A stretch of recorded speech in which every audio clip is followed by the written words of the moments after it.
पहले इच्छा होती है उस परम स्थान के दर्शन की जहां भगवान शिव ध्यान में स्थित है। कैलाश पर्वत उनका परम आसन।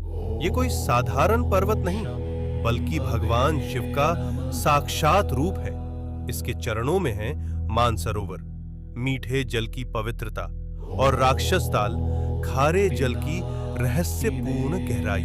इतने पास फिर भी एक मीठा एक खारा, जैसे भगवान शिव के भीतर संतुलित दो स्वरूप। अब हम पहुंचते हैं उस तपोभूमि पर जहां भगवान शिव और माता पार्वती ने विवाह के बाद ध्यान लगाया।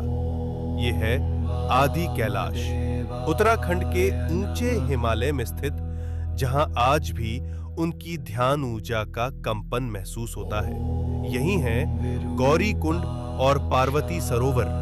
ये पर्वत नहीं, शिव पार्वती की जीवित उपस्थिति का केंद्र है, इसलिए कहलाता है छोटा कैलाश। और पास ही स्थित है ओम पर्वत, जहां बर्फ पर स्वतः उभरा ओम दिखाई देता है, जैसे शिव का मौन मंत्र इस भूमि में गूंज रहा हो अनंत काल से।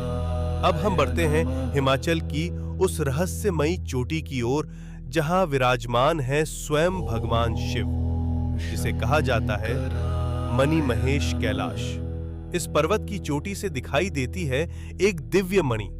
मान्यता है जब भगवान शिव प्रसन्न होते हैं तो ये मणि दिव्य तेज प्रकट करती है, जो भक्तों के जीवन में भर देती है एक दिव्य प्रकाश। इसके चरणों में स्थित है पवित्र मणि महेश झील, जहां हजारों श्रद्धालु हर वर्ष स्नान करते हैं और भगवान शिव का आशीर्वाद प्राप्त करते हैं। अब हम पहुंचते हैं हिमालय की उस ऊंचाई पर जहां की हवा भी हर हर महादेव का जप करती है।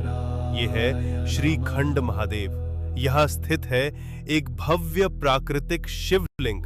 यहां तक पहुंचने का मार्ग अत्यंत कठिन, लेकिन कहा जाता है जिसे स्वयं भगवान शिव बुलाते हैं वही इस दिव्य शिखर तक पहुंच पाता है। श्रीखंड महादेव केवल एक शिवलिंग नहीं, ये है भगवान शिव का हिमालयी सिंहासन। अब हम पहुंचते हैं भगवान शिव के एक और दिव्य धाम पर, हिमाचल की उस रहस्यमयी भूमि में किन्नौर कैलाश। यहां स्थित है सदियों पुराना एक विशाल शिवलिंग, जो अपने आप में अपार ऊर्जा समेटे हुए।